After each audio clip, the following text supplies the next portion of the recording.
Shyness isn't a permanent trait. It's a learned behavior, and just like any other habit, it can be unlearned.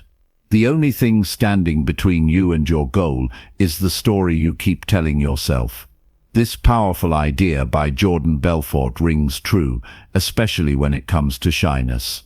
The story you tell yourself, that you're shy, that you can't connect with others, or that you're not capable of making an impact, can be rewritten. This book is your guide to doing just that. If you've ever felt held back by shyness, if you've ever found yourself shrinking in social situations or avoiding new connections out of fear, this is for you. You're not alone. But the good news is, you don't have to stay stuck in that place. You can break free, and it starts with understanding that shyness isn't a permanent part of who you are. It's just a habit that you can change. In the pages ahead, we'll explore how emotional intelligence and social skills are your secret weapons in transforming your social life. Emotional intelligence is about understanding not just your own feelings, but also the feelings of those around you. By mastering this skill, you can navigate any social situation with confidence and ease. This book isn't about becoming someone else. It's about unlocking the best version of yourself, the one who is comfortable in their skin and capable of connecting with anyone. Throughout this journey, you'll learn practical strategies to stop overthinking, how to control your emotions so they don't control you, and the small but powerful shifts that will help you thrive in social situations.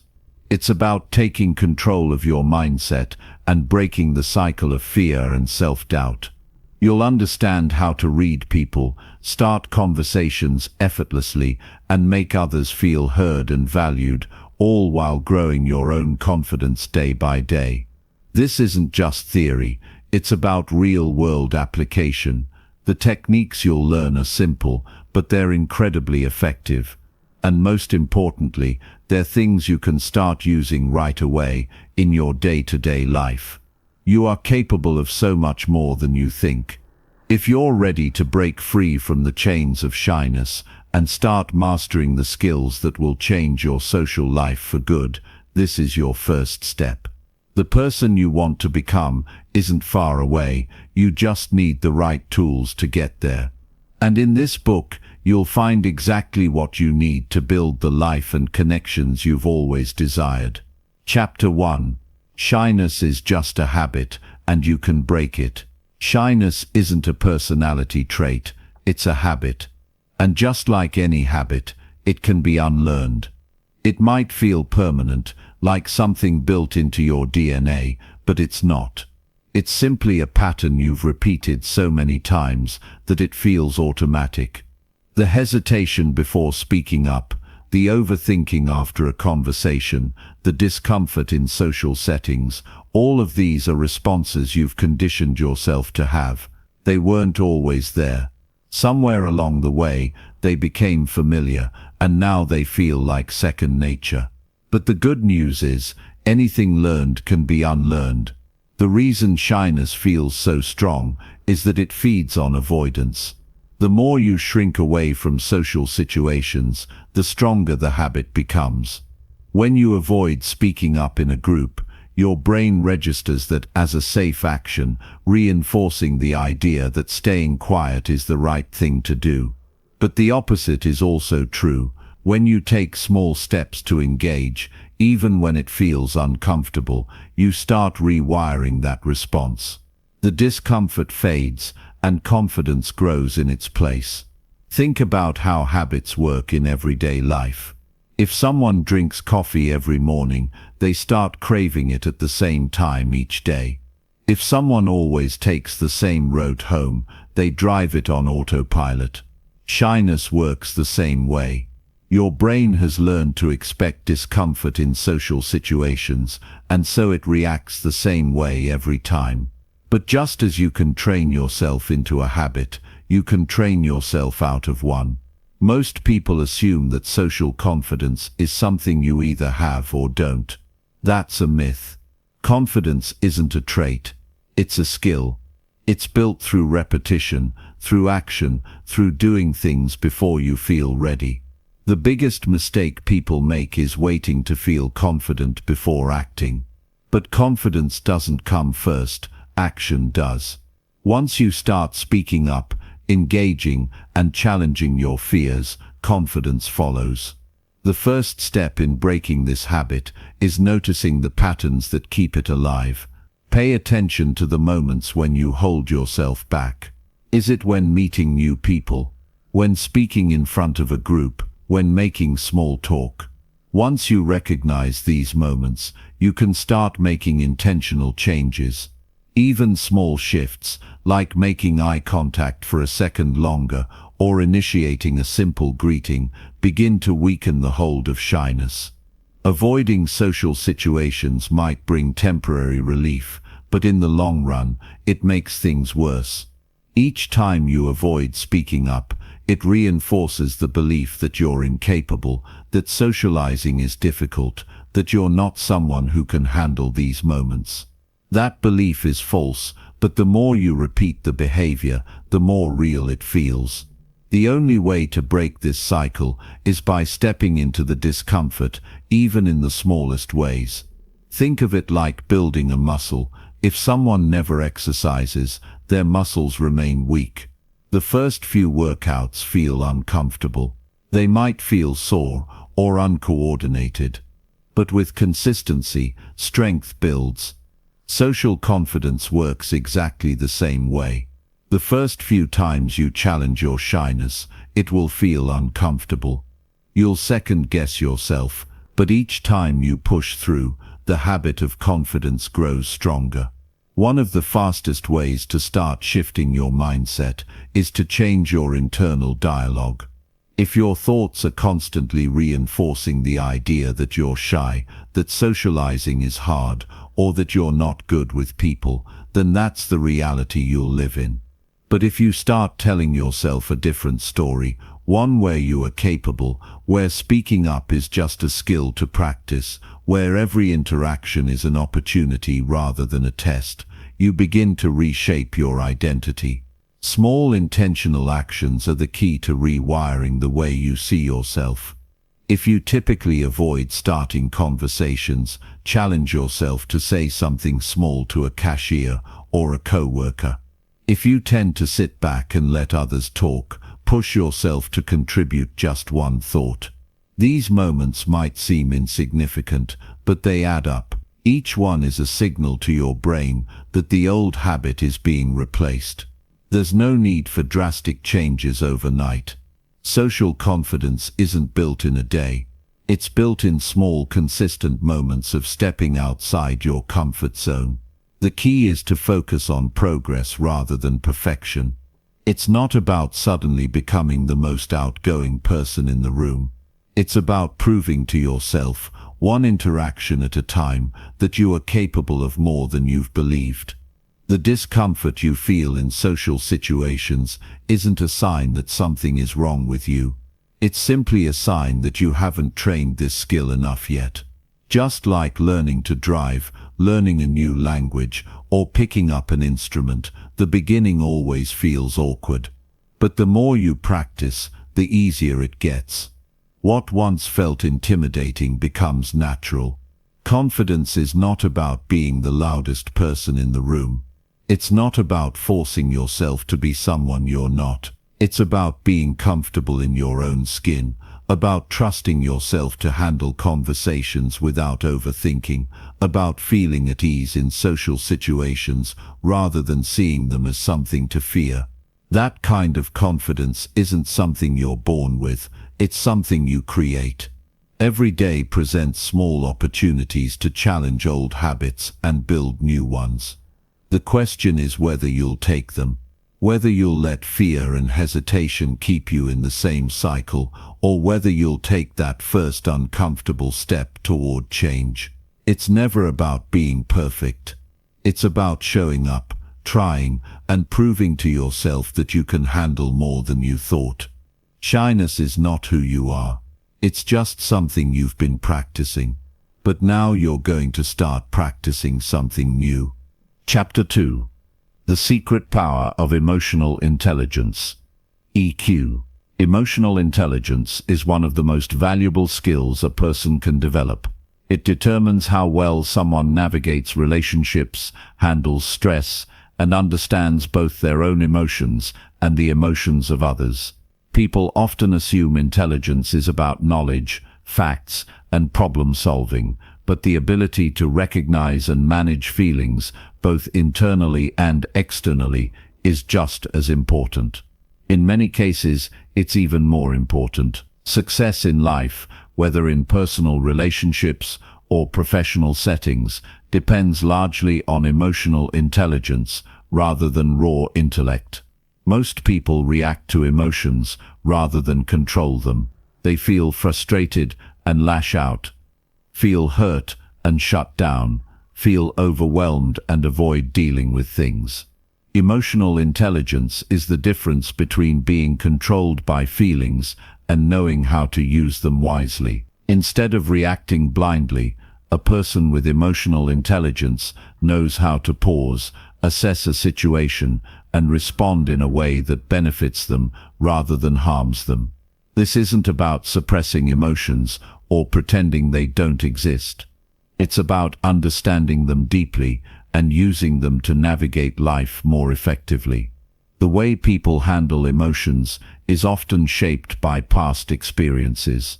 Some grew up in environments where expressing feelings was discouraged, leading them to bottle things up. Others may have been surrounded by emotional outbursts, making them feel like emotions are overwhelming and uncontrollable. These early experiences create subconscious patterns that continue into adulthood, influencing the way a person reacts to stress, conflict, and social situations. Recognizing these patterns is the first step toward changing them. One of the most overlooked aspects of emotional intelligence is self-awareness. Without it, a person moves through life reacting to emotions without understanding why they feel a certain way. They get angry without recognizing the deeper cause. They feel insecure without realizing where that insecurity comes from. The more someone pays attention to their emotions, the easier it becomes to manage them. When a strong feeling arises, instead of immediately acting on it, they can take a step back and ask themselves what's really going on. This ability to pause and reflect makes all the difference in how someone handles challenges. Another key aspect of emotional intelligence is self-regulation. While self-awareness allows a person to understand their emotions, self-regulation helps them control how those emotions influence their actions. Instead of letting frustration lead to an argument, they can recognize the frustration, take a deep breath, and approach the situation calmly. Instead of letting anxiety prevent them from trying something new, they can acknowledge the fear but move forward anyway. Emotions are not the enemy, they are signals. The goal is to learn how to interpret those signals rather than be overwhelmed by them. Empathy is a powerful part of emotional intelligence. Understanding one's own emotions is important, but understanding the emotions of others is just as crucial. People who lack empathy struggle to connect with those around them because they only see things from their own perspective. They may dismiss someone's feelings as unimportant, struggle to communicate effectively, or fail to build meaningful relationships.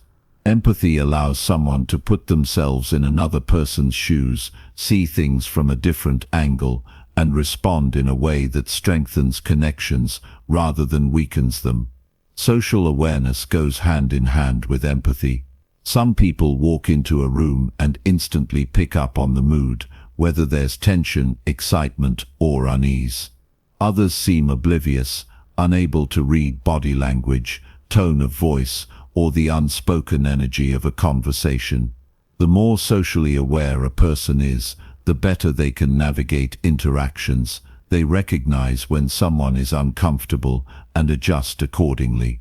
They pick up on subtle cues that indicate how someone feels. This awareness makes conversations smoother, relationships stronger, and social interactions far more successful. Strong emotional intelligence also means being able to communicate emotions clearly and effectively. Some people struggle to express what they feel, leading to misunderstandings, frustration, and unnecessary conflict. Others assume people should automatically know how they feel, which leads to disappointment when that doesn't happen. Being able to articulate emotions, whether in a personal conversation or a professional setting, creates deeper connections and avoids confusion. It's not just about what is said, but how it's said. Tone, body language, and timing all play a role in effective communication. Handling criticism is another major test of emotional intelligence. Some people take criticism personally, seeing it as an attack rather than an opportunity to improve. They react defensively or shut down completely. Others recognize that constructive feedback is valuable, even if it stings at first. They listen, process the information, and decide how to use it to get better. The ability to handle criticism without taking it personally is a sign of strong emotional intelligence and a major factor in personal growth. Conflict resolution is another area where emotional intelligence makes a huge difference. Disagreements are inevitable, but the way they're handled determines the outcome. Some people escalate conflicts by reacting emotionally, saying things they don't mean, or refusing to listen. Others diffuse tension by staying calm, acknowledging different perspectives, and working toward a solution. The ability to resolve conflicts without damaging relationships is an essential skill in both personal and professional life. Emotional intelligence also plays a role in motivation. People who manage their emotions well don't rely on fleeting feelings to determine their actions. They don't wait to feel motivated before taking action. Instead, they understand that emotions fluctuate, but discipline and purpose remain constant. They push through challenges because they know how to manage frustration, doubt, and fear, rather than letting those emotions control them. Stress management is another crucial aspect. Life is full of challenges, and no one is immune to stress. But while some people crumble under pressure, others remain steady because they know how to regulate their emotions. They practice techniques like deep breathing, reframing negative thoughts, and focusing on what they can control instead of what they can't. Their ability to handle stress directly affects their ability to handle life. Building emotional intelligence isn't about perfection, it's about progress. No one is in complete control of their emotions all the time. Everyone has moments of frustration, insecurity, or stress. But the more aware someone becomes, the better they get at managing those emotions rather than being controlled by them. The key is practice. Just like any skill, emotional intelligence improves with consistent effort. Paying attention to emotions, pausing before reacting, practicing empathy, and refining communication skills all contribute to growth over time. A person's level of emotional intelligence influences every aspect of their life, from the quality of their relationships to their success in work and their ability to handle challenges. It determines how they respond to difficult situations, how well they connect with others, and how effectively they manage their own thoughts and feelings. It's a skill worth developing, and the more someone works on it, the more they realize just how powerful it is. The ability to understand, regulate, and communicate emotions isn't just a personal advantage, it's a life-changing one. Chapter 3.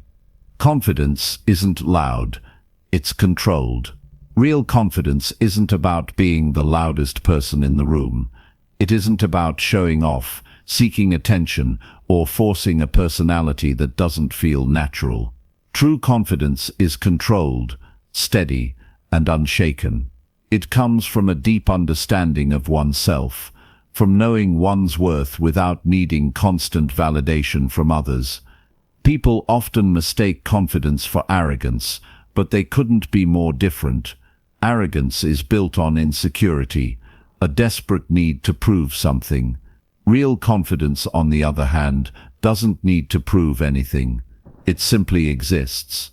Many believe confidence is something people are born with, that some just naturally have it while others don't. That idea keeps them stuck, waiting for confidence to magically appear before they take action. But confidence isn't something that arrives first. It's something that develops through experience, effort, and a willingness to step into discomfort. It isn't loud because it doesn't need to be. It isn't desperate for attention because it doesn't rely on external approval. Instead, it's built on quiet certainty, the kind that doesn't need to announce itself. People with real confidence don't try to dominate conversations or prove their intelligence in every discussion. They listen more than they speak, not because they lack opinions, but because they don't feel the need to fill the silence with unnecessary words. They understand that confidence isn't about being the center of attention. It's about being comfortable with who they are, whether people are watching or not. They don't waste energy trying to impress others because they aren't seeking approval. Instead, they focus on being present, engaging when necessary, and trusting that their presence alone is enough. A truly confident person doesn't over-explain themselves or try to justify their actions. They make decisions based on what feels right to them, not on what will please others. They don't need to seek permission to be themselves, nor do they shrink to make others comfortable. This quiet certainty comes from knowing that their worth isn't dependent on whether someone agrees with them or not. They don't get easily rattled by criticism, nor do they take rejection as a personal failure. They understand that not everyone will like them, and that's perfectly fine. One of the biggest indicators of controlled confidence is emotional stability. People who lack confidence tend to react impulsively, whether it's through defensiveness, frustration, or an eagerness to please. But real confidence allows for restraint. When someone criticizes them, they don't immediately jump to defend themselves. Instead, they evaluate whether the feedback is useful. If it is, they learn from it. If it isn't, they move on. They don't waste time on unnecessary arguments or let their emotions control them. Their confidence isn't shaken by small things because they don't attach their self-worth to every passing opinion. The ability to remain calm under pressure is another sign of strong confidence. In moments of uncertainty, many people panic, overthink, or rush to prove themselves. But true confidence allows for patience. It creates space to think clearly, respond rather than react, and make decisions with intention rather than fear.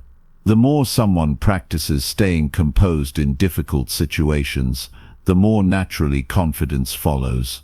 It isn't about having all the answers, it's about trusting oneself to figure things out as they come. Confidence doesn't mean always knowing what to do or say. It doesn't mean never feeling nervous or unsure. The difference is that confident people don't let those feelings stop them. They take action even when they feel uncertain. They understand that hesitation is normal, but doesn't have to be a barrier. Every time they step forward, despite fear, they reinforce their own capability.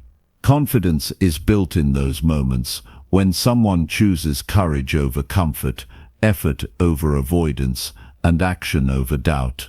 Social confidence, in particular, comes from experience. No one starts out effortlessly comfortable in every situation. Those who seem naturally confident in conversations didn't get there by accident. They built that skill through practice, by putting themselves in situations that forced them to engage, listen, and learn. They faced awkward moments, misunderstandings, and rejections, but instead of seeing those as failures, they saw them as part of the process. Over time, they became more at ease, not because they stopped feeling nervous, but because they stopped letting nervousness define them. A controlled and steady presence often speaks louder than words. People who are secure in themselves don't fidget nervously, rush through conversations, or avoid eye contact. They move with purpose, speak with clarity, and hold themselves in a way that commands respect without demanding it. They don't need to prove their confidence by overpowering others. Instead, they create an atmosphere that naturally draws people in. The way they carry themselves, the way they pause before responding, the way they listen with intention, all of these small details add up to a powerful presence. Confidence also comes from preparation. The more someone understands a subject, the more comfortable they are discussing it. The more they expose themselves to social situations, the easier conversations become. The more they practice a skill, the more natural it feels. Confidence isn't a switch that turns on suddenly, it's the result of consistent effort. Those who seem effortlessly composed have simply put in the work to get to that point. It's easy to believe that confidence is an external thing, something based on appearance, social status, or achievements. But real confidence isn't built on external factors. It comes from within. It's not about how others see a person, it's about how they see themselves. Someone who ties their confidence to achievements will always need the next win to feel worthy. Someone who builds confidence on a deeper foundation knows that their value doesn't depend on any single moment of success or failure. Developing confidence requires stepping into discomfort repeatedly. It means speaking up when it's easier to stay quiet, taking opportunities even when self-doubt creeps in, and trusting oneself even when certainty isn't guaranteed. Confidence doesn't require perfection. In fact, part of confidence is accepting imperfection. Those who fear failure stay stuck, while those who embrace failure as a learning experience continue to grow. The difference between someone who appears naturally confident and someone who struggles with it often comes down to mindset. Those who lack confidence focus on their weaknesses, their mistakes, and the opinions of others. Those who have true confidence focus on growth, their ability to handle challenges, and their own self-respect. They don't wait for someone else to validate them. They don't rely on outside forces to determine their worth. They decide every day to show up as the best version of themselves, knowing that confidence is not about being perfect, but about being steady, capable, and in control. Chapter 4. How to stop overthinking every social interaction. Overthinking social interactions is something many people do without even realizing it. It happens when you're about to speak to someone, and instead of just engaging, your mind starts racing with questions. What if they don't like me? What if I say something awkward? What if I make a fool of myself? It's a never-ending loop of self-doubt and anxiety that makes even the simplest conversation feel like a high-pressure situation. The truth is, overthinking doesn't help. It just gets in the way. At the core of overthinking is the fear of judgment. You're worried about how others will perceive you, how your words will be interpreted, or what might go wrong. This fear isn't always based on reality. In fact, most of the time, people aren't paying as much attention to you as you think they are. Most people are too busy worrying about their own insecurities to scrutinize yours. The more you focus on the possibility of something going wrong, the more likely it is that you'll create unnecessary stress for yourself. The first step to breaking this habit is acknowledging that your thoughts are often disconnected from reality. In most social situations, the fear of embarrassment or rejection is far greater than the actual risk of either happening. If you make a mistake, so what? It happens. People rarely remember the small, awkward moments that make you cringe. What sticks with them is how you handled the situation after the fact. One of the best ways to stop overthinking is to focus on the present moment. This means actively engaging with the person in front of you, paying attention to what they're saying, and responding in real time. It's easy to get stuck in your own head, but shifting your attention outward helps you stay grounded. When you focus on listening and responding to the conversation, there's less room for self-doubt and fear. You're no longer concerned with how you're coming across. You're simply engaged in the interaction. Another way to stop overthinking is to reframe your perspective on social interactions. Instead of seeing them as a test of your worth, think of them as opportunities to connect. Every conversation is a chance to learn something new, whether it's about the person you're talking to or yourself. People don't expect perfection from you, they expect sincerity. If you can be genuine and present, that's what truly matters. It's also important to accept that some discomfort is natural. Being nervous about a conversation or feeling uncertain is part of being human. It's normal to have moments of hesitation, especially if you're talking to someone new or in an unfamiliar setting. The key is not to let that discomfort stop you from acting. The more you engage with people, even when it feels uncomfortable, the easier it becomes. Each time you step out of your comfort zone, it becomes less of a big deal. You begin to realize that nothing catastrophic happens when you stop overthinking. Practice helps too. Overthinking often comes from a lack of experience or familiarity. If you feel unsure about how to approach social situations, start by putting yourself in smaller, lower-pressure environments. Initiate small conversations with people in everyday settings, the barista at the coffee shop, the cashier at the grocery store, or a colleague at work. These interactions are low stakes and give you the chance to practice without the pressure of a high-stakes conversation. Over time, these small victories will build your confidence and help you become more comfortable in bigger situations. When you find yourself slipping into the cycle of overthinking, a good technique is to pause and take a deep breath. Take a moment to reset and bring your focus back to the present. This simple action can interrupt the spiral of thoughts that keeps you trapped in doubt. It helps calm your nervous system and allows you to regain control over the situation. After taking a deep breath, gently remind yourself that most of the things you're worrying about won't even matter in a few hours, let alone a few days. Sometimes it's helpful to take the pressure off yourself entirely.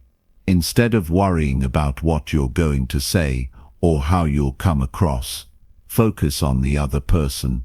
Show genuine interest in their words. Ask questions. Listen actively. People appreciate being heard, and they respond to sincerity.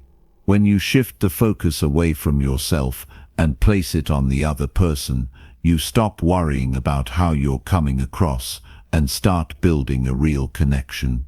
In fact, one of the most powerful tools for reducing anxiety in conversations is to focus on helping the other person feel comfortable. Most people are just as nervous as you are, even if it doesn't always show. If you can make someone else feel at ease, it can ease your own nerves too. Put your energy into making the other person feel heard and understood, and you'll find that the conversation flows more naturally.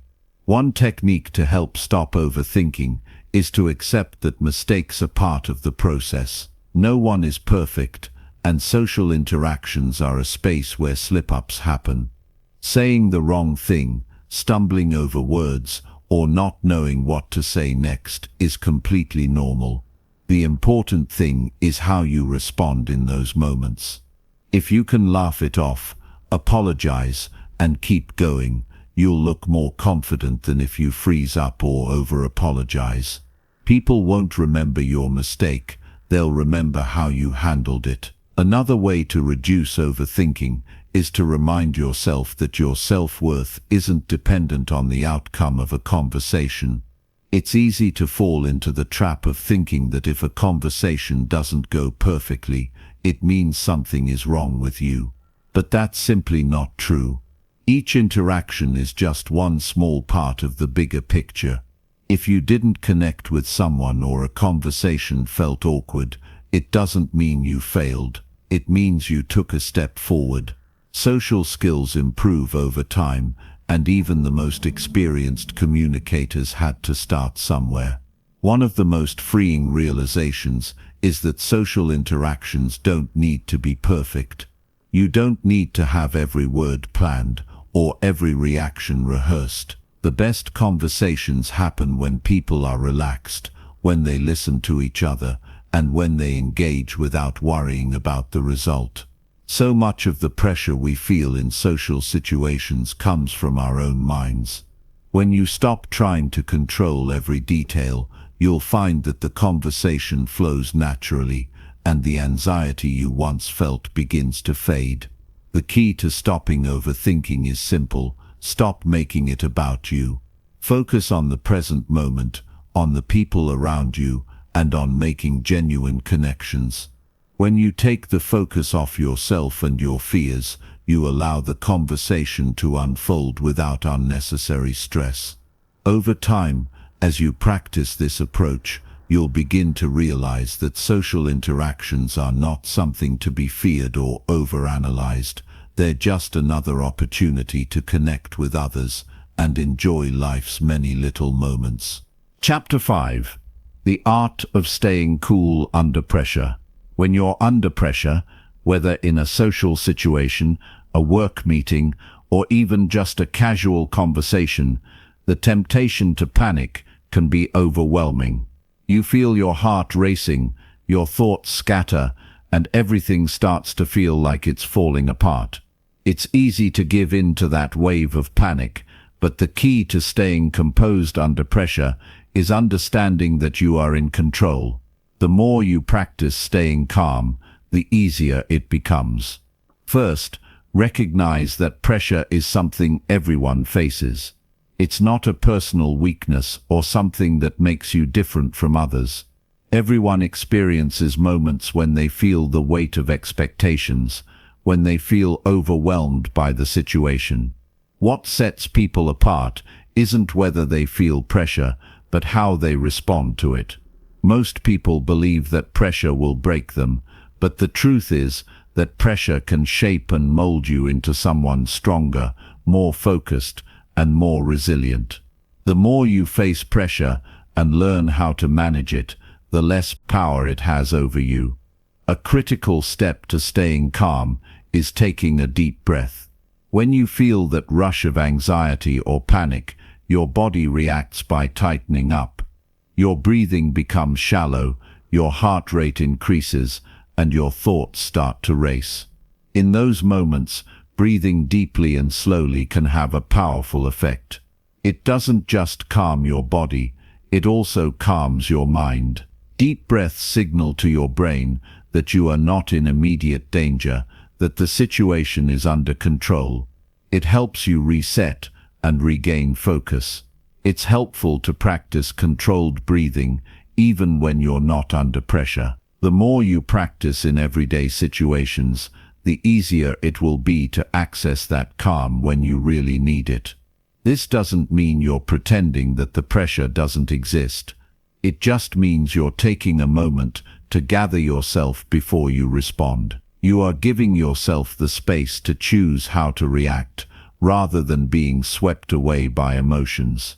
Another key to staying cool under pressure is to change the way you view the situation. Instead of seeing it as a test, view it as a challenge, an opportunity to prove to yourself that you can handle discomfort and uncertainty. This subtle shift in perspective can make all the difference. If you treat a stressful situation as something to be feared, it will overwhelm you. But if you see it as an opportunity to grow, to learn, and to expand your comfort zone, it becomes less intimidating. One way to practice this mindset shift is to reframe pressure as a form of focus. When you feel under pressure, it means that something important is at stake, and your brain is naturally honing in on it. The key is to direct that focus in a positive direction. Instead of focusing on what could go wrong, focus on the outcome you want to achieve. Visualize yourself handling the situation with grace and ease. Imagine how it would feel to stay calm, to make thoughtful decisions, to respond with confidence. Visualization is a tool used by athletes, performers, and successful people in all fields. It primes your mind to act in the way you want it to, making it more likely that you'll remain composed when the moment arrives. It's also crucial to avoid getting caught up in the what-if game. When you're under pressure, it's easy to start thinking of all the possible negative outcomes. What if I say the wrong thing? What if they don't like me? What if I fail? This line of thinking only amplifies your anxiety and clouds your judgment. Instead, focus on the present moment. The more you can stay in the here and now, the less you'll get tangled up in fear and self-doubt. You don't need to predict the future or have everything figured out. You just need to take the next step and stay focused on the task at hand. Confidence plays a huge role in how you handle pressure. When you feel confident in yourself, you trust that no matter what happens, you'll be able to handle it. This doesn't mean that you'll always have the perfect response, but you'll trust that you can recover and move forward. The more you put yourself in pressure-filled situations and practice handling them, the more confident you become. Each time you successfully navigate a stressful moment, you reinforce your belief that you are capable of handling whatever comes your way. It's also helpful to recognize that not all pressure is bad. Some amount of pressure can motivate you to perform at your best. It helps you focus your energy, heightens your senses, and drives you to act with clarity and purpose.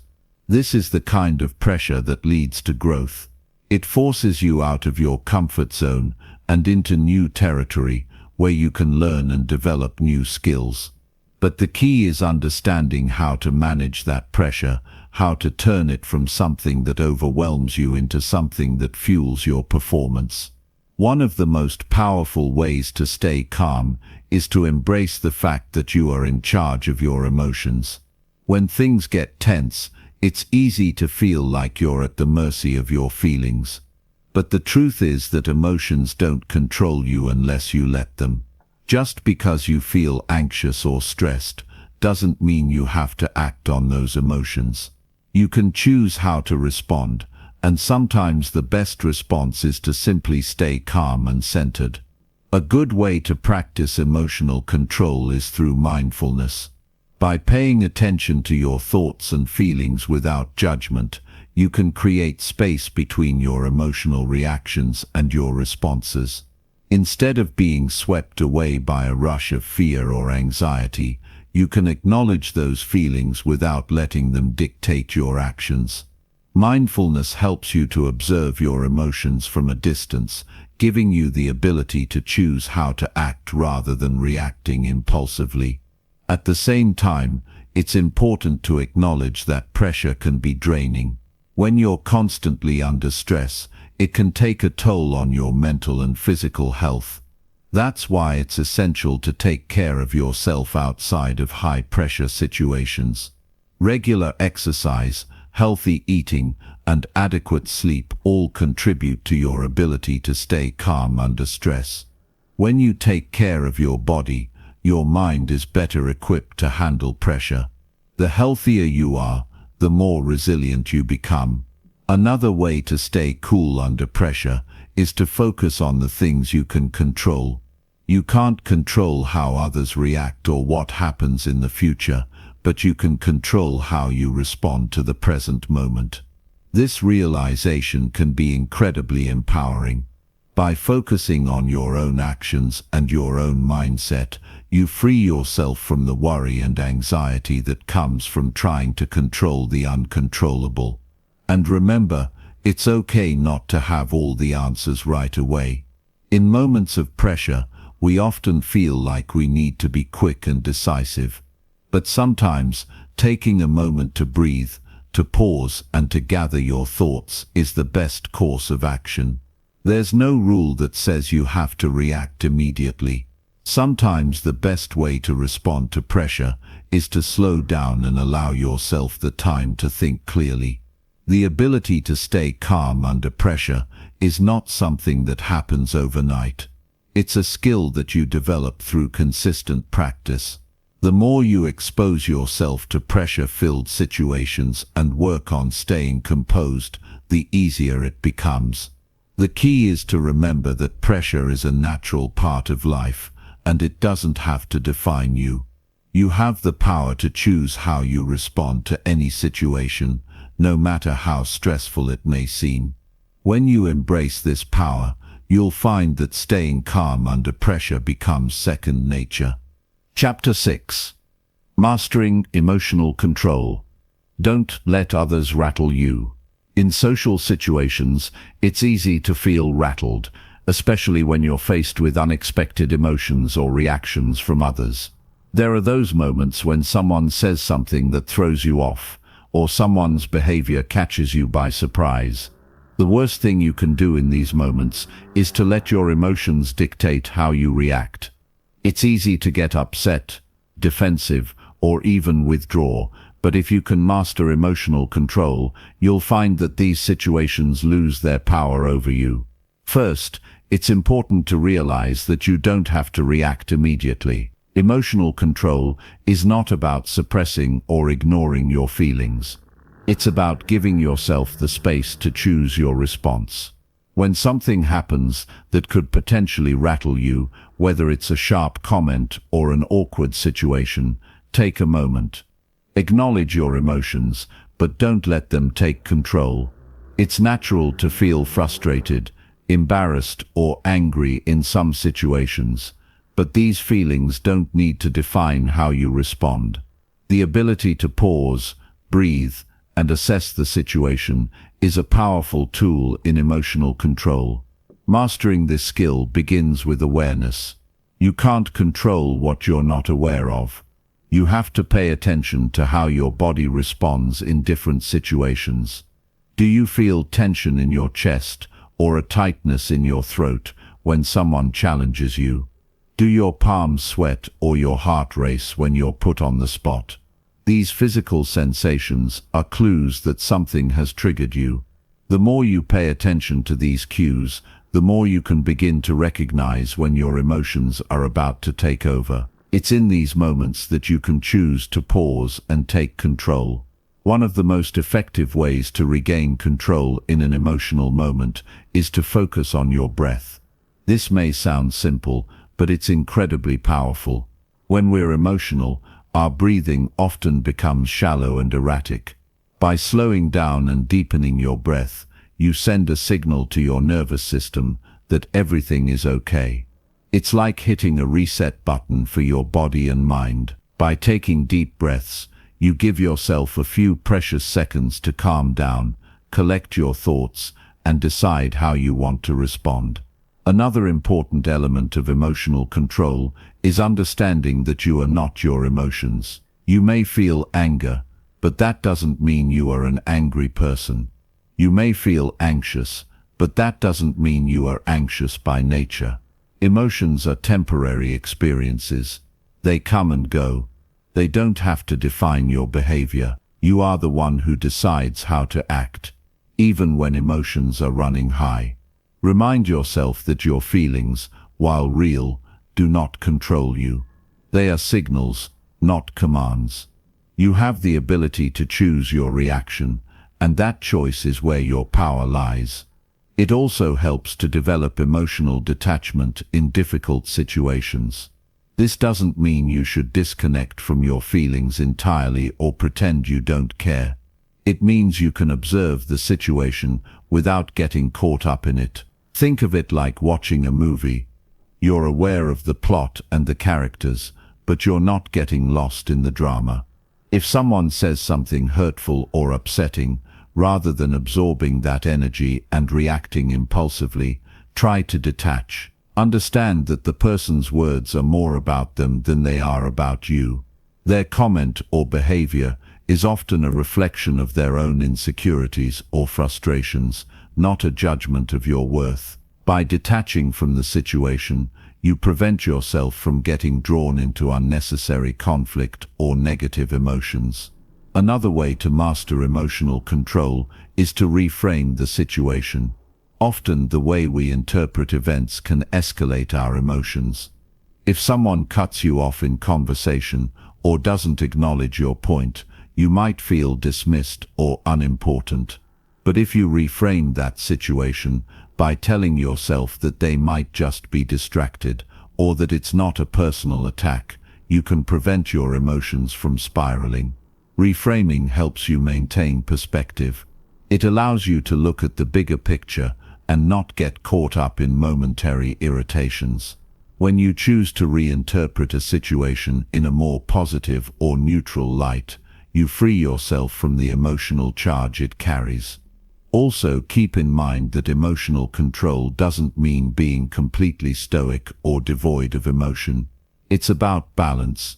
It's about feeling your emotions without letting them control you. It's knowing when to express how you feel and when to hold back. For example, if someone says something hurtful, it's okay to feel hurt. It's okay to acknowledge that pain. But the key is not to let that pain spill over into anger or defensiveness. Emotional control allows you to experience your feelings and still choose how to respond. You can express your feelings with maturity and calmness without letting them get the best of you. Sometimes emotional control is about taking care of yourself outside of the high-pressure moments. It's much easier to stay calm in stressful situations when you've been practicing emotional regulation every day. Engaging in activities that help you stay centered, like meditation, exercise, or journaling, can build your emotional resilience. When you invest in your emotional well-being consistently, you're better equipped to handle moments of stress and conflict when they arise. Another aspect of emotional control is self-compassion.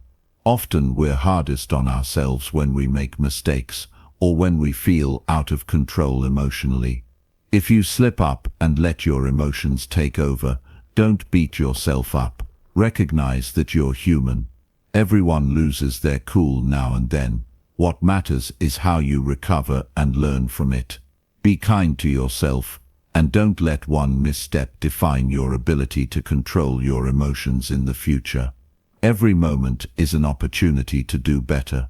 Remember that emotional control isn't about suppressing or denying your emotions.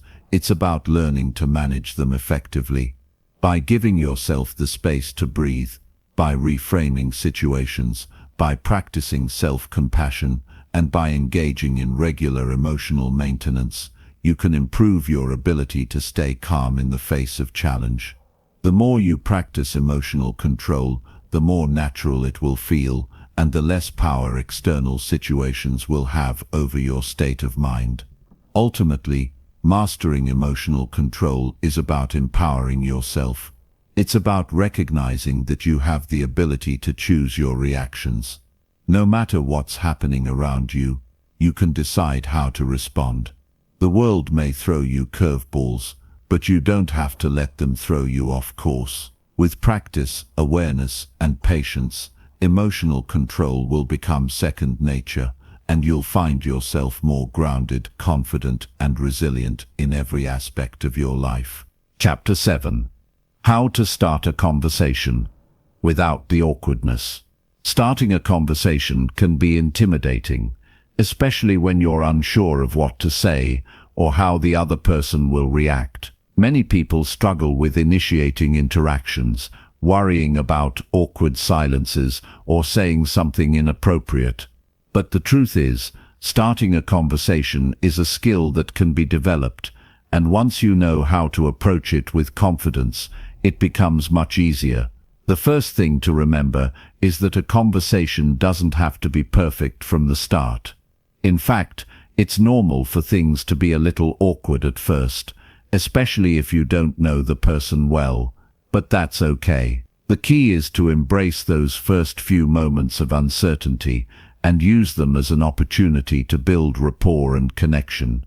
A good place to begin is with something simple and non-threatening, like a greeting or a comment about the environment around you. For example, if you're at a coffee shop, you might start by commenting on the coffee, the weather, or the music playing in the background. These types of casual remarks break the ice without requiring too much thought or effort. It's not about having an elaborate script in your head. It's about offering a small entry point for the other person to engage with. Don't put too much pressure on yourself to start with something profound or witty. Often the best conversations begin with something completely ordinary. It's important to shift your mindset from worrying about impressing the other person to focusing on creating a genuine connection. People appreciate authenticity, and when you speak from a place of curiosity rather than trying to impress, the conversation flows more naturally. One of the simplest and most effective ways to keep a conversation going is by asking open-ended questions. These are questions that can't be answered with a simple yes or no. Instead, they invite the other person to share more about themselves and create an opportunity for a deeper exchange. For instance, instead of asking, "Did you have a good weekend?" try asking, "What did you do over the weekend?" This opens the door for the other person to elaborate and share more about their interests, experiences, or thoughts. It's important to listen actively when the other person is speaking. Active listening is a skill that can make a huge difference in the quality of a conversation. Instead of just waiting for your turn to talk, really focus on what the other person is saying, nod occasionally to show you're engaged, maintain eye contact, and ask follow-up questions that show you're interested in what they're saying. This not only helps you keep the conversation going, but it also makes the other person feel heard and valued.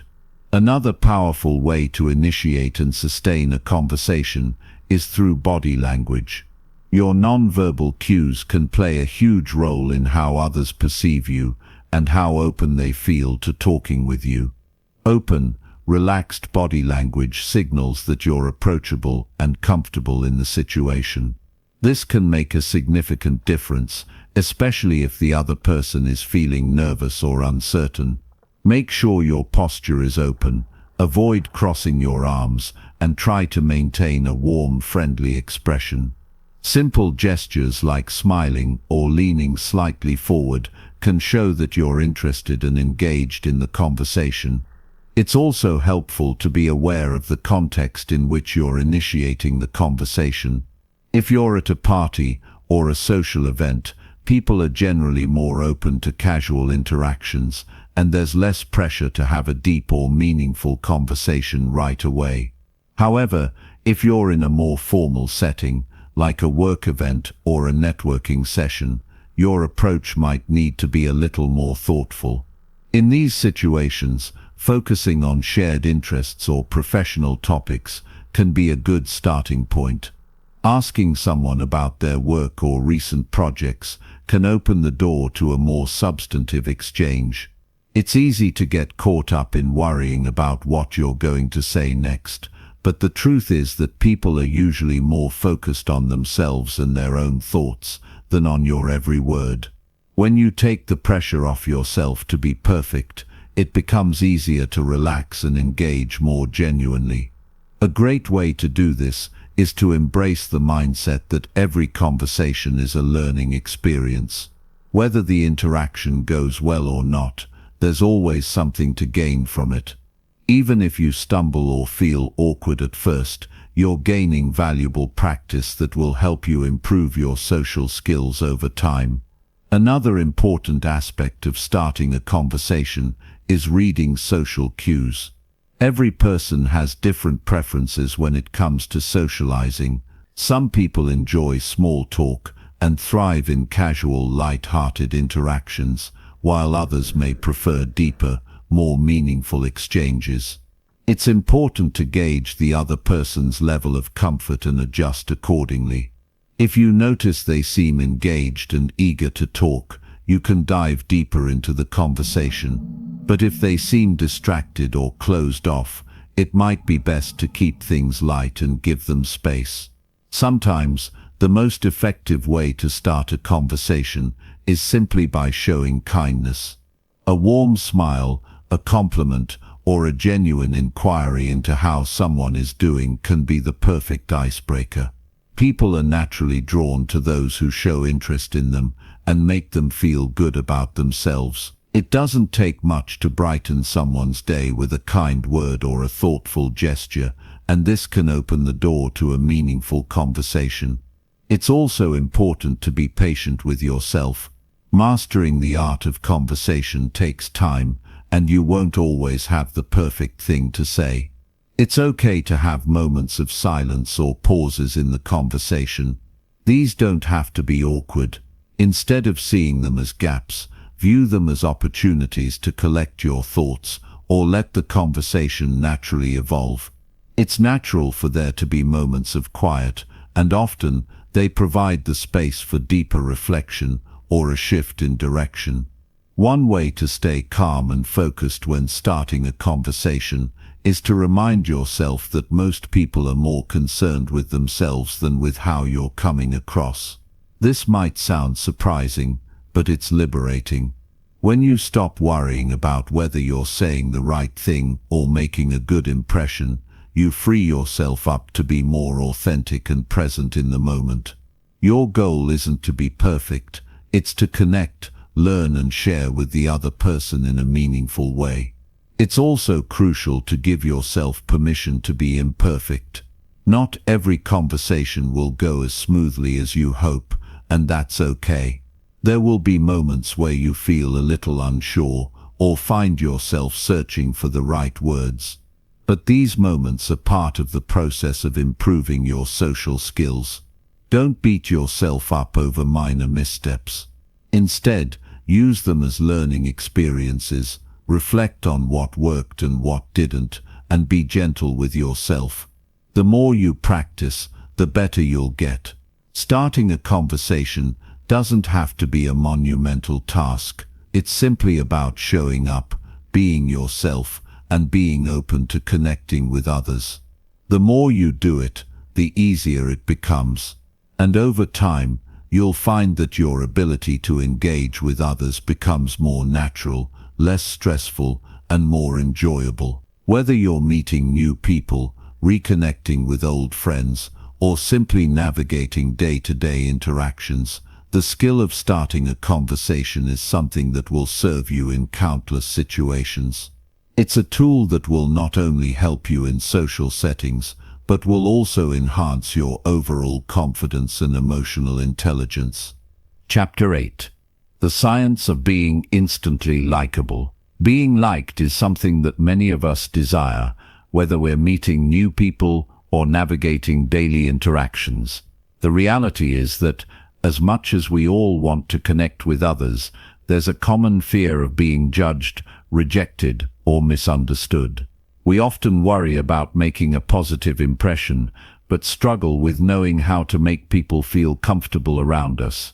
The truth is that becoming someone others are naturally drawn to doesn't require trying to be someone you're not. It's about tapping into simple yet powerful behaviors that make others feel seen, heard, and valued.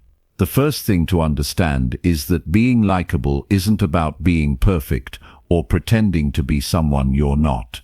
People are drawn to those who are genuine, confident, and comfortable in their own skin. When you're authentic, you make others feel comfortable because they don't have to guess who you are or what you stand for.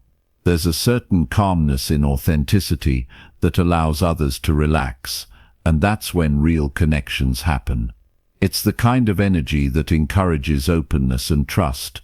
One of the simplest ways to make people like you is by showing a genuine interest in them. This doesn't mean interrogating them with questions or trying to impress them with your knowledge, but rather focusing on the other person. Ask thoughtful questions about their experiences, their interests, or what's important to them.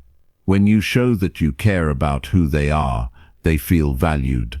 People love to talk about themselves, and when they sense that you're truly listening, they'll naturally gravitate toward you. A key part of this is active listening. Many people think that listening is just waiting for their turn to speak, but truly listening is a skill that's much deeper than that. It's about being present in the moment and paying attention to what the other person is saying, both verbally and non-verbally.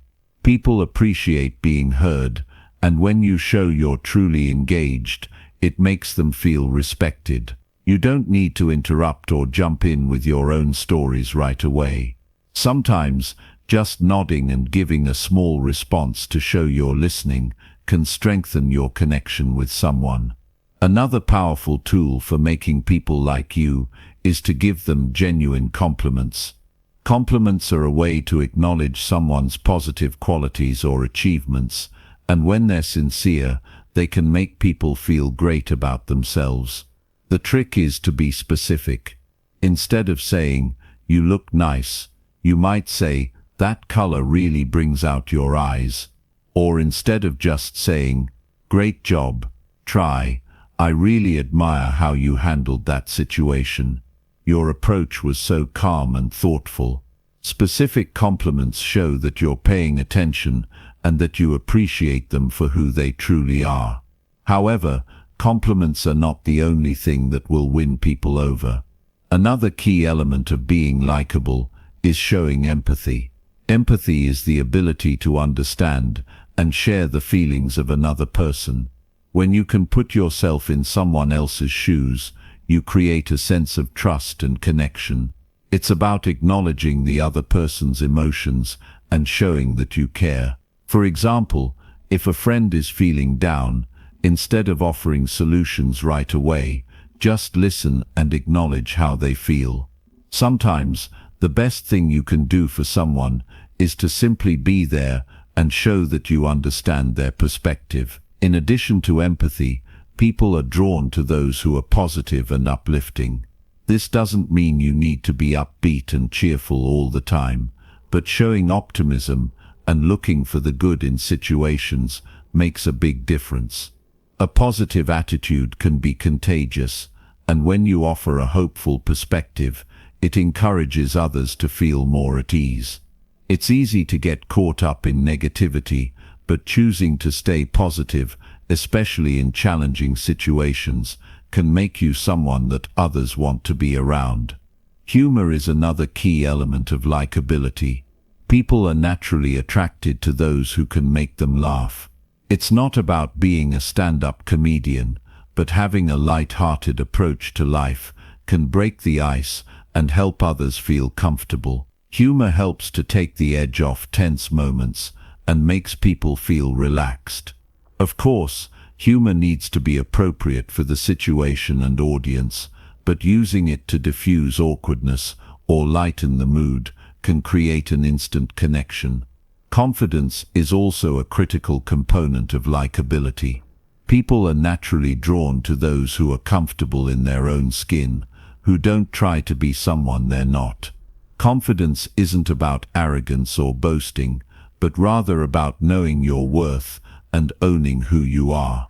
When you walk into a room with self-assurance, people notice. Confidence makes you approachable, and it encourages others to interact with you because they feel you're someone who knows what they want and stands by their values. It's also important to respect boundaries, both your own and others.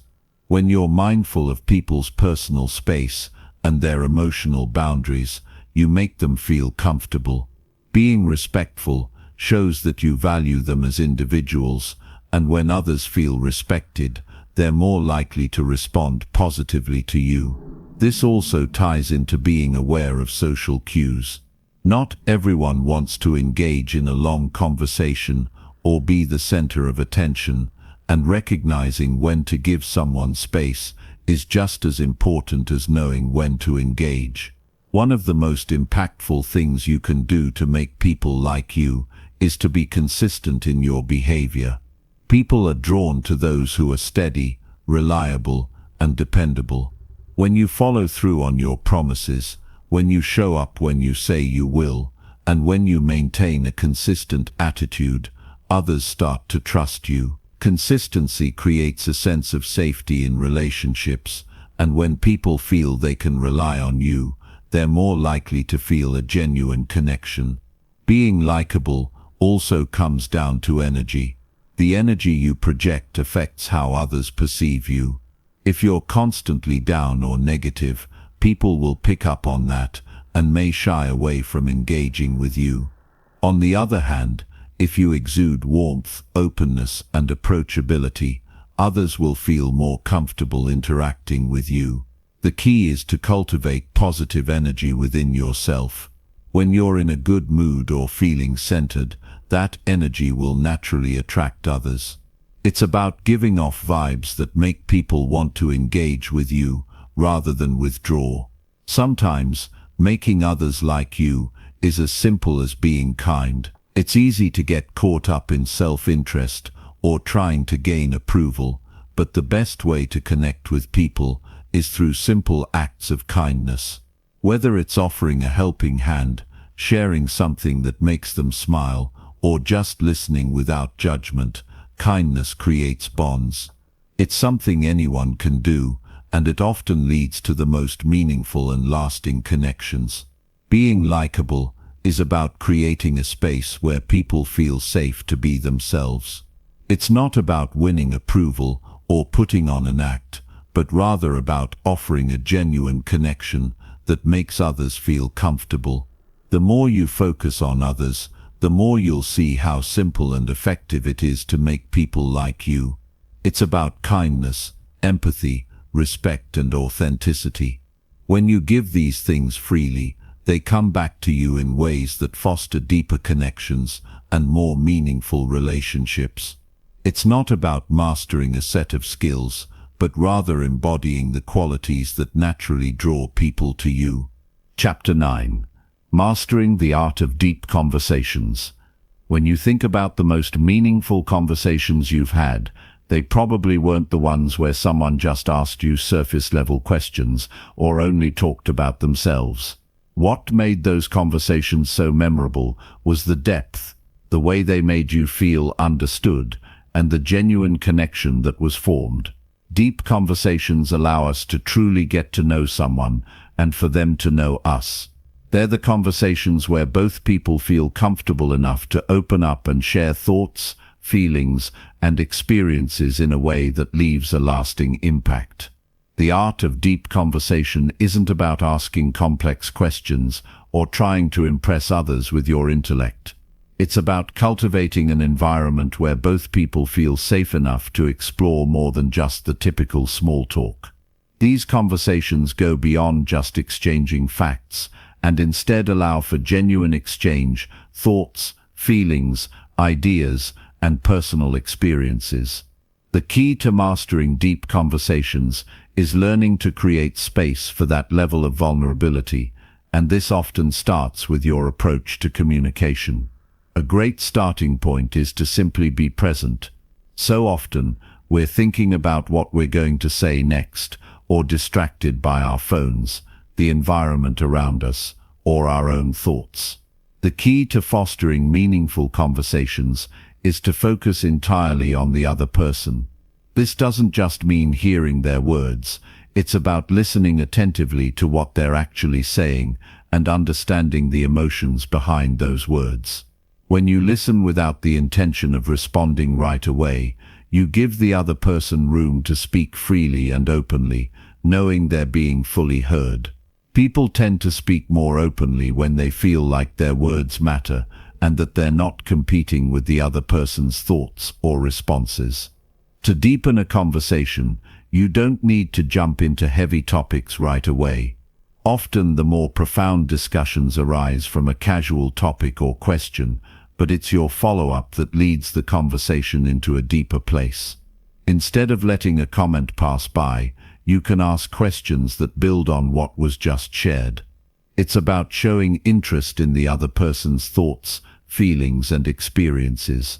If someone talks about their job, you could ask how it makes them feel, what they enjoy most about it, or how they got started in that field.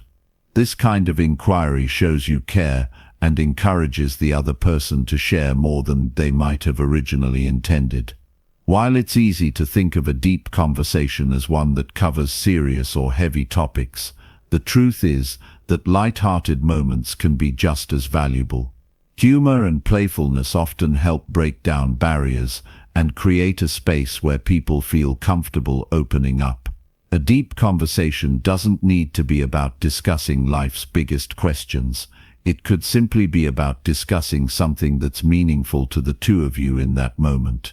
The focus is on connection and understanding, not on the weight of the topic. Another essential element of deep conversations is the willingness to be vulnerable. Often we hold back because we're afraid of judgment or rejection, but vulnerability is the key to creating genuine connections. When you allow yourself to share your thoughts, feelings, and experiences openly, it invites the other person to do the same. Vulnerability can be as simple as admitting that you don't have all the answers, or sharing a personal story that reveals your emotions. It's these moments of openness that create an authentic bond between you and the other person. People appreciate when someone is willing to show their true self, imperfections and all, because it shows a level of trust that's rare and valuable. It's also important to be mindful of the other person's emotional state. Deep conversations require empathy, and empathy requires sensitivity to the emotions of others. If someone seems upset or vulnerable, it's important to acknowledge that before diving into lighter topics or offering advice. Sometimes, people just need someone to listen and validate their feelings, and offering your presence can be more powerful than anything you could say. When it comes to deep conversations, a common challenge is the fear of silence. In our fast-paced world, silence can feel uncomfortable.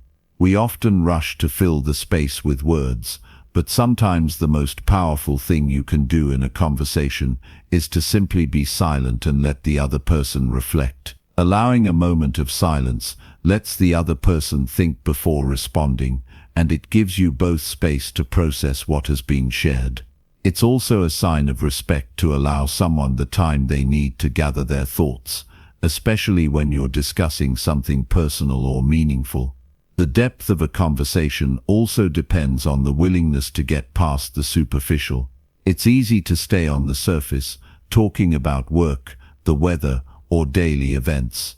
But the real magic happens when you move beyond the small talk and explore more personal topics. This doesn't mean you should dive into controversial or intensely personal matters right away, but it does mean that you should be willing to share more about yourself and ask questions that encourage the other person to do the same. Over time, as you develop a stronger relationship with someone, you can begin to explore even deeper topics. One powerful strategy to deepen a conversation is to ask open-ended questions. These are questions that cannot be answered with a simple yes or no, but instead require more thought and reflection. Asking questions like, "What's been the most rewarding part of your journey so far?" or "What's something you wish more people understood about your experience?" helps guide the conversation into a space where the person can share their thoughts in more detail. Open-ended questions show a genuine interest in the other person's feelings and ideas, and they encourage them to reflect on their own experiences. Another important aspect of deep conversations is creating an atmosphere of trust. When people feel safe and comfortable, they're more likely to share vulnerable aspects of themselves. This requires you to be authentic, open, and non-judgmental in your responses.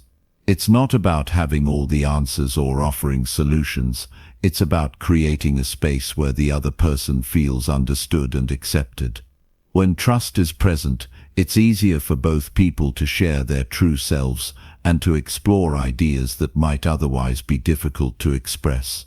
Remember, deep conversations are not just about talking. They're about connection. It's about the exchange of ideas, thoughts and emotions in a way that brings people closer together. It's not about impressing others with your knowledge or dominating the conversation with your own experiences. It's about creating a balance where both people feel heard, valued and respected. The beauty of deep conversations is that they allow us to break through the surface-level interactions that often leave us feeling disconnected. These conversations help us understand ourselves and others more deeply, and they create the foundation for stronger, more meaningful relationships. When you master the art of deep conversation, you open the door to deeper connections, and in doing so you cultivate relationships that are more fulfilling and impactful. Deep conversations are where true understanding and connection happen, where we go beyond the words and truly connect on a human level. Chapter 10. Reading people like a pro. You've probably heard it said that some people are just great at reading others. They seem to know what someone is thinking or feeling without that person saying a word. This is a skill that's incredibly valuable, especially when it comes to navigating social interactions. Being able to read people effectively can make you feel more confident in your relationships, help you avoid potential misunderstandings, and allow you to communicate more empathetically. The first thing to understand about reading people is that it's not about being psychic. It's not about knowing their thoughts or predicting their actions. Instead, it's about picking up on subtle cues and patterns of behavior that give you insight into how someone might be feeling or what they might be thinking. These cues can be physical, emotional, or even verbal. Sometimes they're obvious, and other times they're more subtle. But the key is learning to notice them so you can respond more appropriately and effectively. Start by paying attention to body language. It's one of the most immediate and powerful ways people communicate, and it often reveals more than words can. A person's posture, facial expressions, gestures, and even their physical proximity to others can give you a lot of insight into their mood or intentions. If someone is standing with their arms crossed or has a tense posture, they might be feeling defensive or closed off. On the other hand, if their body is open and relaxed, they're likely feeling comfortable and approachable.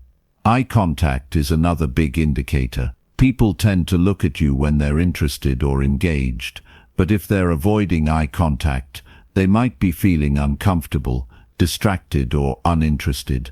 Pay attention to the intensity of the gaze as well.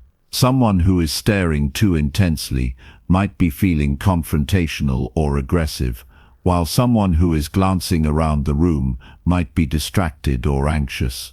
The way people speak also gives away a lot about how they're feeling. You can often tell if someone is nervous, upset or excited just by the tone of their voice or the pace at which they're speaking.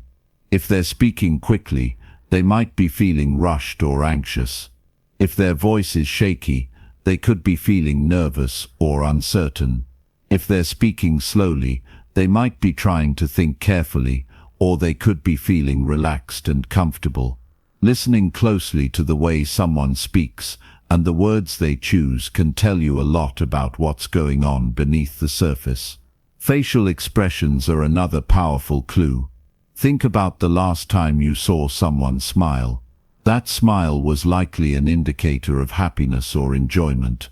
But not all facial expressions are as obvious. A furrowed brow might suggest frustration or concentration, while pursed lips could indicate annoyance or disapproval. Learning to notice these small changes in facial expressions will help you better understand the emotions of those around you. But it's not just about individual cues. People don't just communicate with their eyes, hands, or voice. They communicate through a combination of all of these things. This is where patterns come in. If you're paying attention to the way someone is moving their hands while speaking, the tone of their voice, and their facial expression, you can start to put together a fuller picture of what they're feeling. For example, if someone is speaking with a fast-paced, high-pitched voice, fidgeting with their hands, and avoiding eye contact, they might be feeling anxious or uncomfortable.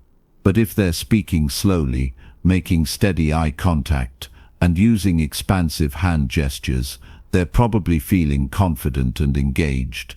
Another important factor in reading people is emotional intelligence, being able to not only recognize these cues, but also interpret them in a way that's emotionally aware. It's about being able to understand how someone might be feeling, and then responding in a way that acknowledges and respects those feelings. For example, if someone seems upset or defensive, it might not be the right time to push them with questions or assert your opinion. Instead, you could approach them with understanding and empathy, which helps foster a stronger connection and creates a safer space for communication. It's also important to remember that everyone is different. Just because someone is crossing their arms doesn't always mean they're closed off or defensive. Some people cross their arms because it feels comfortable, or because they're cold. Likewise, not everyone smiles when they're happy. Some people smile when they're nervous or uncomfortable. That's why it's important to look at the overall context and other cues. Is the person acting differently than usual? Are there external factors, like a stressful situation or a personal issue, that could be influencing their behavior? The more you practice reading people, the better you'll get at picking up on these cues and understanding the nuances of human behavior. It takes time and observation, and it's important not to rush to conclusions. Sometimes people might be sending mixed signals, and it's not always easy to tell what's going on. But by honing your ability to notice and interpret body language, tone of voice and facial expressions, you'll be able to make more accurate guesses about what someone might be feeling, and that can help you respond in a more thoughtful and appropriate way. One of the most valuable aspects of reading people is the ability to recognize emotional states in others. When you can identify when someone is feeling anxious, stressed, or frustrated, you can adjust your approach to make them feel more comfortable. For example, if someone seems nervous about a conversation, you might soften your tone and give them more space to talk. If they seem upset, you might offer empathy and understanding rather than jumping into problem-solving mode. Being attuned to others' emotions allows you to be more considerate, and it helps foster stronger, more empathetic connections. Over time, as you develop your ability to read people, you'll notice that it becomes second nature. You'll start to pick up on signals more easily, and you'll be able to adjust your own behavior accordingly. People will feel understood and valued when they see that you're attuned to their emotional state. And you'll feel more confident in your interactions because you'll have a better sense of what's going on beneath the surface. It's important to remember that reading people is a skill, and like any skill, it can be improved with practice. You won't always get it right, and sometimes people's behavior might be influenced by things you can't see or understand right away. But the more you pay attention and the more you practice, the better you'll become at understanding the emotional and psychological states of those around you. Being able to read people is an invaluable tool for building stronger relationships, communicating more effectively, and navigating social situations with ease. It allows you to be more empathetic, more aware of others' needs, and more adept at responding in ways that foster connection and understanding. The ability to read people is a skill that can make you a more confident, thoughtful, and compassionate individual. Chapter 11. Social Anxiety Hacks. How to stay confident in any situation. It's a scenario many of us are all too familiar with. You walk into a room full of people and immediately feel the weight of your nerves. The familiar wave of anxiety creeps in as you start to question whether you belong, if you're doing enough, or even if you're just too different from everyone around you. Your palms start to sweat. Your heart begins to race, and the simple act of walking up to someone feels like climbing a mountain. Social anxiety, in its many forms, has the power to make us feel small and isolated, even in crowded places. But here's the thing: social anxiety is not an indicator of who you are or what you're capable of. It's simply a response, a feeling, a reaction that can be managed, understood, and eventually overcome. The truth is, you don't have to let it control you. There are ways to regain control, regain your confidence, and walk into any social situation with ease. First off, you need to understand that social anxiety doesn't define you. It's a natural reaction, especially when you put yourself in unfamiliar situations. It's your mind's way of protecting you, trying to shield you from potential embarrassment or rejection. But it's important to realize that these fears are often exaggerated. The worst-case scenarios your mind plays out in those anxious moments are rarely the reality. To combat the anxiety, one of the first things you need to do is to ground yourself in the present moment.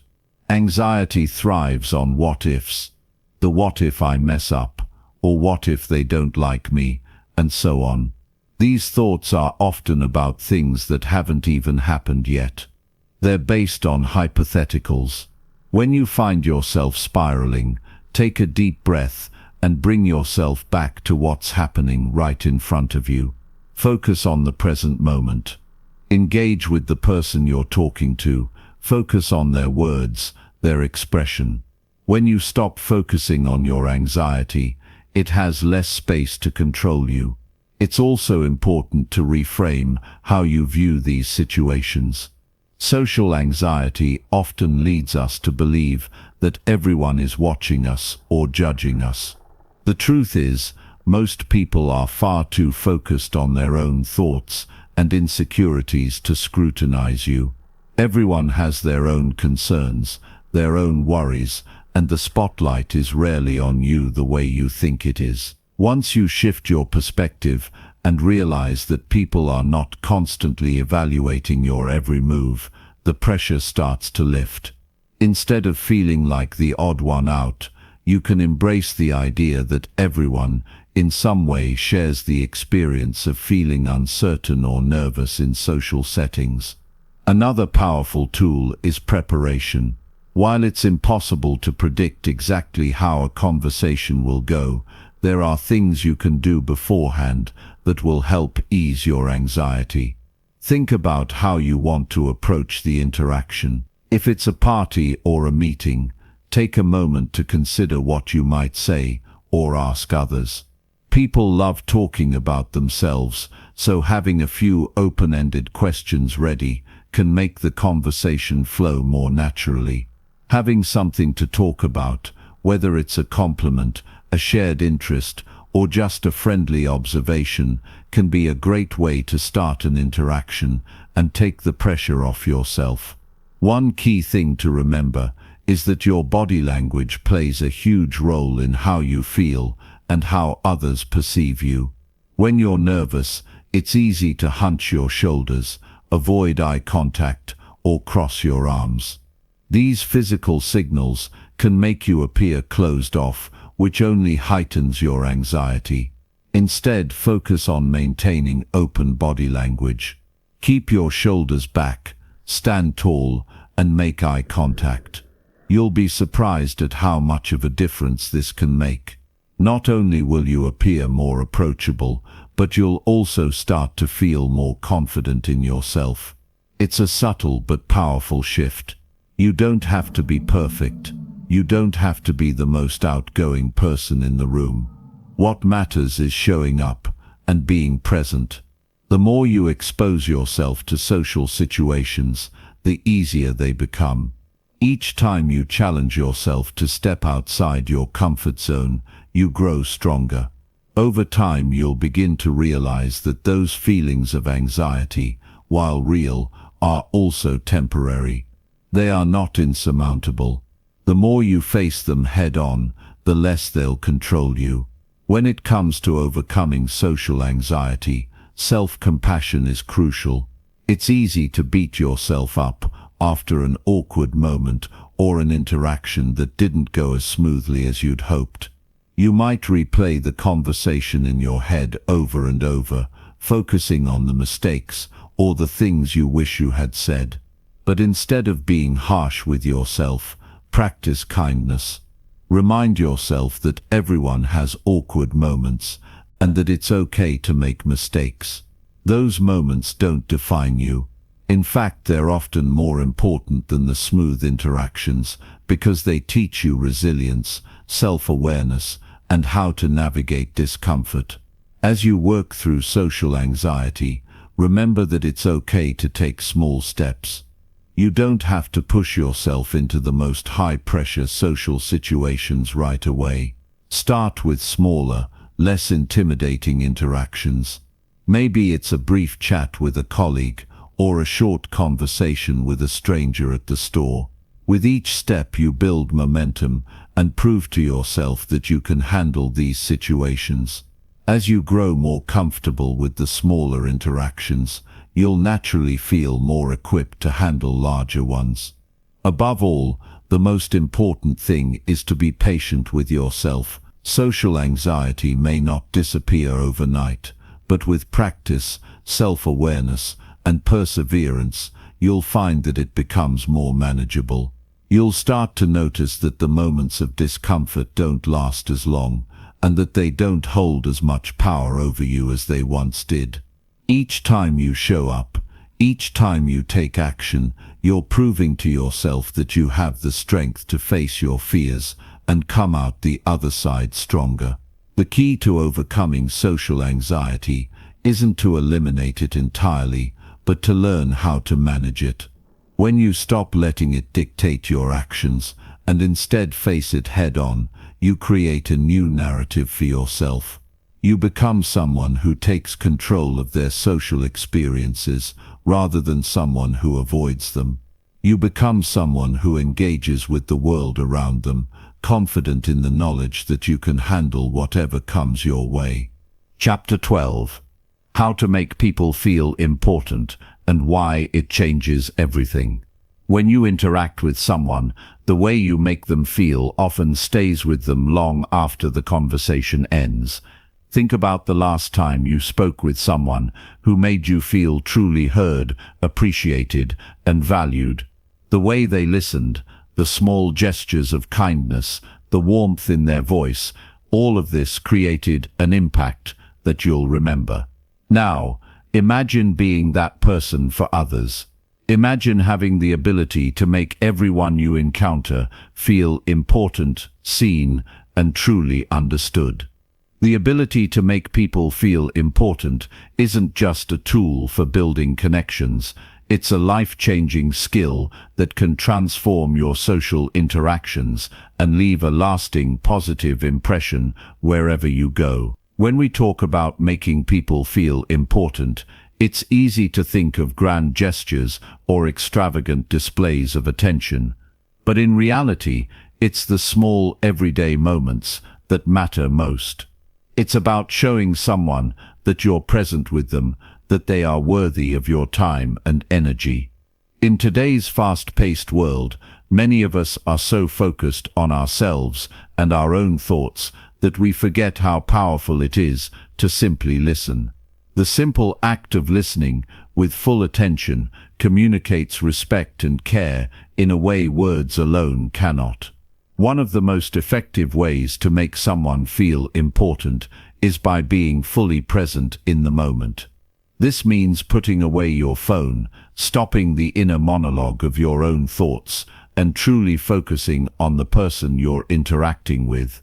When you give someone your undivided attention, they feel like they matter.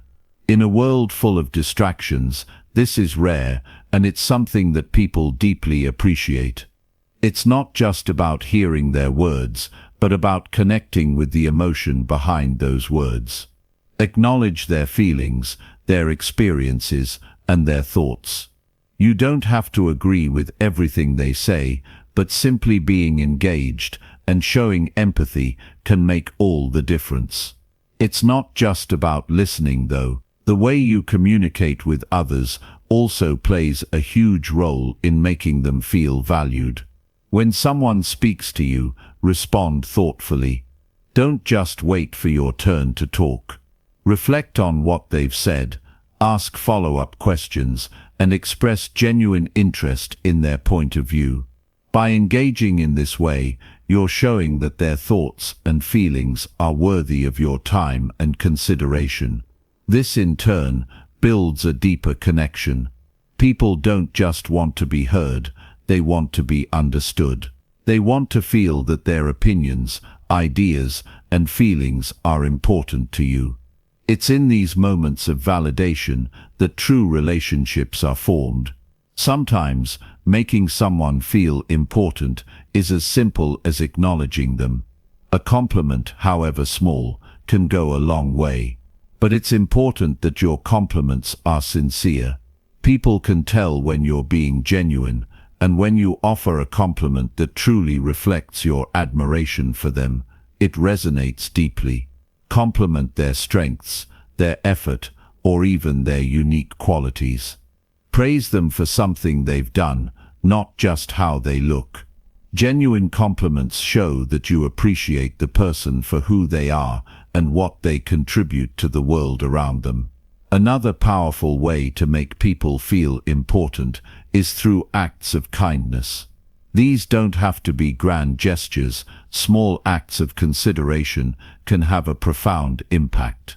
Holding the door open for someone, offering to help without being asked, or simply expressing gratitude can make a person feel noticed and valued. These actions show that you're thinking of others and willing to put their needs before your own, even for a brief moment. It's the little things that demonstrate your respect and care for others. And when you consistently make these gestures, it builds trust and strengthens your relationships. There's also something powerful about remembering the details. When someone shares something personal with you, whether it's about their work, their family, or a hobby they're passionate about, take note. The next time you see them, ask about it again. Inquiring about the things that matter to them demonstrates that you listen, that you care, and that they are more than just another person passing through your life. People appreciate when others remember them, their likes and dislikes, and the things they care about. It shows that you value them on a deeper level. Being respectful is another key element of making someone feel important. This doesn't just mean treating them kindly, but also honoring their boundaries, their time, and their perspective. If someone expresses discomfort with a topic, respect that and shift the conversation. If they're busy, don't impose on their time. Showing respect for people's boundaries and individuality speaks volumes about how much you care about their well-being. It's an easy way to let someone know that they matter and that their needs are just as important as yours. Sometimes, making someone feel important means being vulnerable and authentic with them. When you share parts of your own life, your struggles, your successes, your hopes, and your dreams, you create a sense of trust and mutual respect. Vulnerability fosters connection because it shows that you're not just interested in using the other person to make yourself feel better, but that you're willing to open up, share your true self, and be real with them. When you let people in and allow them to see who you really are, it gives them the permission to do the same. This creates a deeper sense of equality in the relationship, where both parties feel valued and understood. Another way to make people feel important is by offering them opportunities to shine. Recognize their strengths, encourage them to take on challenges, and celebrate their victories, no matter how big or small. When you highlight someone's abilities and give them the chance to excel, you're showing that you believe in them and their potential. This not only boosts their confidence, but also strengthens your relationship by demonstrating that you're invested in their success. People feel important when others acknowledge their contributions and encourage them to reach their full potential. To truly make people feel important, it's essential to be consistent in your actions. It's not enough to make someone feel special one time and then forget about them. The key is to be dependable, reliable, and consistent in your treatment of others. When you show up for people, whether it's with a kind word, a thoughtful gesture, or simply by being present, it creates a sense of security in the relationship.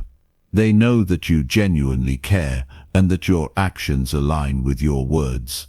This consistency builds trust and deepens the connection.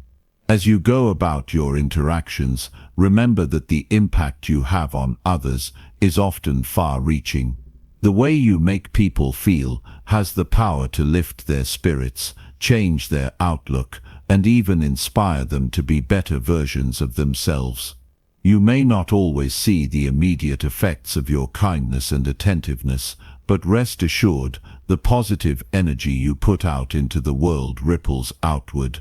Making someone feel important is a gift, both to them and to yourself. When you take the time to make others feel valued, you create a network of meaningful relationships that will enrich your life in ways you never expected.